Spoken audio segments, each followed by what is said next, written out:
What we'll have to do on this vlog, on this video, na I will unbox one of my, it's just because I'm totally free, so there's no restrictions. I will not go into detail what happened kasi ayoko sabi ko hindi ko na alam kung paano ibalik, pero siya na ibalik niya lahat na parang bago ulit. Hindi ko siya mabili kasi may mga pumitigil. Hindi ko alam kung bakit. Actually, I received an email again from YouTube creators and get notified through email din from Google na reminding me the things na gustong-gusto ko talaga bilhin, which is yung, ito na nga guys.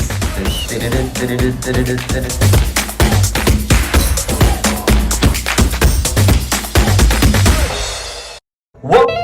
Hey guys, I'm back and I think it's time. Actually, I received an email again from YouTube creators and get notified through email din from Google na reminding me to post something, to update something sa YouTube and saying na nag-aantay. I don't know kung ine-entice na ako mag-post ulit or what, but it reminds me na there are people talaga na nag-aantay or nagsusupport pa rin. Kasi even sa Facebook page ko, I keep on receiving notifications na may mga nagpa-follow. I don't know why. If I really deserve those follows. Kasi nga, parang wala naman akong pinopost. It's just because I'm totally free. I'm single, so there's no restrictions. I will not go into detail what happened kasi ayoko maglagay ng negative energy, thoughts, or story sa mga vlogs ko. But what we'll have to do on this vlog, on this video, siguro alam nyo naman nasa title na I will unbox one of my,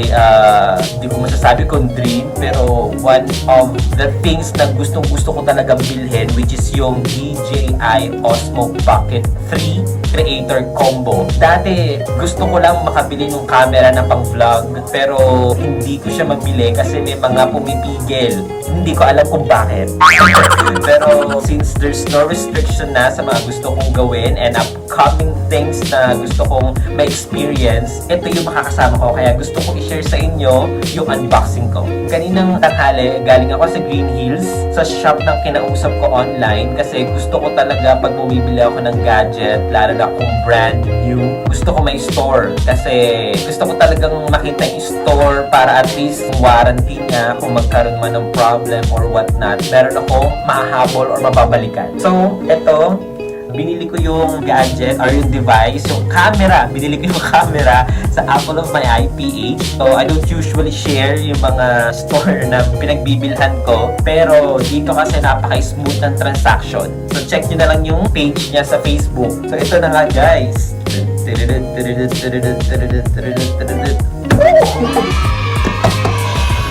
Along with this DJI Osmo Pocket 3 Creator Combo, bumili na rin ako ng SanDisk Extreme doon din sa store ng Apple of my eye PH. Nasa loob na yan kasi syempre tinesting muna namin doon. Ayoko naman na aalis doon sa store na hindi natin-testing to. So, meron naman tong replacement warranty kaya okay lang na i-check ko ulit dito para may video tayo. Eto na guys, i-open na natin. Kahit na na-open ko na to doon to make sure na okay yung device niya, gusto ko i-share sa inyo and i-unbox ulit. DJI Osmo Pocket 3 Creator Combo. Ito yung pinaka-latest ng Osmo Pocket. At tingin ko maganda naman kasi nire-research ko talaga lahat. Nanonood ako ng vlog, sinicheck ko talaga online kung ano yung maganda at kung ano yung pwedeng gamitin to create any content. So, ito na siya. Inamoy talaga. Sabihin niya kung ano man yung mga nandyan, parang hindi naman importante. Pwede nyo basahin ko rin nasa likod niya. Ayan, may libre siyang lason. Para sa moist. And agad-agad, merong dalawang laman. So, merong box dito. Tapos ito. Kunahin muna natin itong box. So, yung box na to, ito yung protector. Yan. Wala nang ibang laman. Ito lang siya yung protector nung camera. Ayan. Ayan yung protector niya. And after nyan, ito na agad yung bag.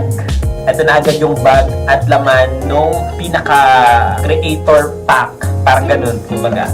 Tapos syempre yung mga kung ano man na babasahin. Ito, mga manual. Tapos meron dito yung scan to download and try editor. Siguro ito yung i-scan. Ito yung application for DJI users para yung mga photo or yung videos dun mismo sa camera is pwedeng ma-airdrop or ma-bluetooth doon sa iyong mobile phone. Tapos ito, manual ulit. Tapos merong sticker. Then, ito na yung pouch. Ang galing nga nung nakausap ko doon kasi nung pinagtatanggal namin lahat ng pieces dito sa pouch na to, sabi ko hindi ko na alam kung paano ibalik. Pero ibalik niya lahat na parang bago ulit. Ayan, so may tag. Tapos ito yung pinaka-pouch niya. Agad-agad sa pinakataas. Ayun, ang dami niyang parang compartment. Ayan siya. So, ito sa pinakataas, ito na yung device. Ayan. So, i-check natin siya mamaya. Tingnan muna natin yung mga maliliit. So, dito meron siyang mic. Ito yung mic. Tinatawag nilang mic 2. May na siya, may mic na siya. Kaya sobrang perfect siya pang vlog. Tapos, so, ito yung parang battery niya, extra battery.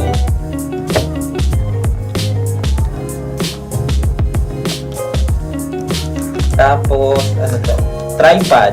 Ito yung tripod. Yan, tripod. Ita-try natin ito mamaya din. And then, ito yung isa pang, parang battery niya. Ayan. So, correct me if I'm wrong, guys, kung anong tawag dito. Kasi dalawa, yung parang niya, yung sa battery na nilalagay dito sa ilalim to handle the device. And then, meron ito yung nilalagay sa yung nilalagay sa microphone para pang cancellation ng unnecessary noise, lalo na kapag mahangin. Ayan, ito. Tapos, ito yung parang handle. Ayan. Tapos, charger niya, ayan, Type-C. Type-C ba tawag dyan? Ayan, Type-C. Tapos, yung wide angle lens. Meron siyang wide angle lens. Pero, hindi ko naman ito magagamit kasi pang-vlog ko nga siya. So, gusto ko yung parang normal lang para hindi nakakahilo kapag pinapanood. Ayan, ito yung wide angle. 0.75 by 55 mm. Sabi makikita. Basta yan, search nyo na lang. And then, ito yung magnet sa sa microphone. Well, ni-research ko lang naman din to. Napaka-useful nito sa pag-vlog kasi, di ba, kapag yung sa damit mo, ito, ayun yung magnet. Ay, sobrang dikit. Oh! Di ba, parang pag ganito. Wala, ang tigas.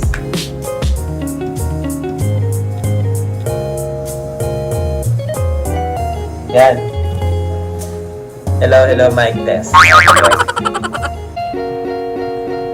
Sobrang niya, dikit. Okay. So, yun na guys. Wala na siyang ibang laman. Yun yung kagandahan niya. Meron ng dito compartment o na kung saan isang bulto mo na lang siyang dadalhin wherever you go to capture things na gusto mong puntahan. Ayun siya. So, iti-testing naman natin kung paano siya gamitin. So, ayan. So, may kitang bagong-bago talaga siya. Well, tinanggal na namin to nung binili ko siya eh. Pero, ayan. Tapos, ito yung on button niya. Long press lang natin. Oh! Ayan. So, English. Tapos, nakalagay dito yung device name. Nakalagay yung device name. Ay, hindi siya makikita kasi maliwanag. Nandito mismo yung device name niya. Tinanong ko kung pwede palitan pero hindi. Ito na daw yung device name. And then may QR code na kailangan mong i-scan to download DJI Mimo and connect to camera unit to activate. Ayan, to activate daw. Tapos, swipe to skip 3 times remaining. Okay. Okay. So, meron dito na quick start guide na pwede mong pag-aralan to. So, ayan. So, pag-aaralan ko na lang din to.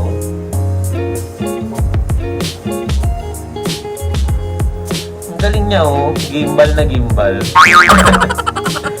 Parang paano na tong... Siguro kakalikutin ko na lang kung paano to gawin. Pero kasi nung pinanood ko to, parang napaka-easy lang yung gamitin eh. Siguro guys, pag-aaralan ko na lang to later kasi kailangan parang ayusin pa eh. Or kung ano man siya.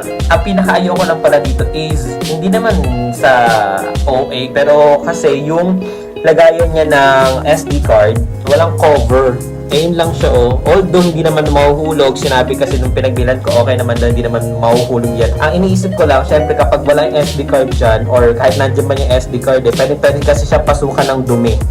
Diba? Alam ko, pinipindot. Hello! Pinipindot ko siya, ayaw lumabas.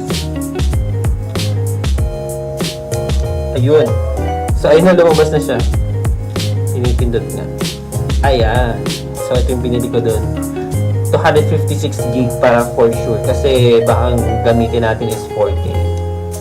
Para maganda yung quality. Ay.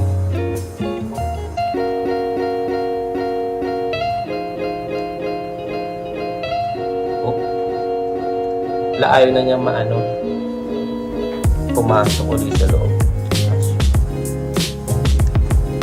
Ay. Yun, napasok ko na. Okay. Napakasimple lang ng... Ay. Uy. Akala ko kung ano yung pala yung camera dyan. So, ayun, napakasimple lang niya guys. Pero, di ba, sobra-sobra na magagamit natin to sa mga next adventure natin. Actually, itong vlog na to, pinapanood nyo to sa birthday ko kasi nga gift ko to sa sarili ko. And I think I deserve it. Wow! I deserve ko naman na bumili ng ganito.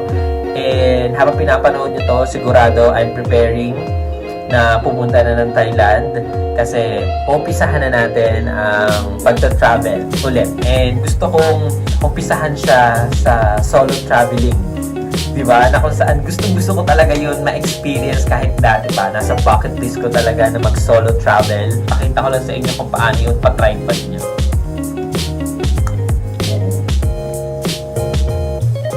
Ayan, I think gusto ko try pa na lang siya. Safety. Ayan. Oh! Galing. Gusto mong mabidyohan? Hello! Ang cute eh, no? Ayun, no? Umiikot siya, nagigimbal talaga siya. Oh! Eh! Nakakatawa. So, pag-aaralan ko na ito ngayon. And I think that it's for now. Siguro sobrang ikli lang to pag kinat-cut ko na siya. And thank you so much guys sa pag-support pa rin, sa pag-follow sa social media na meron ako. I don't know if I really deserve it, but thank you.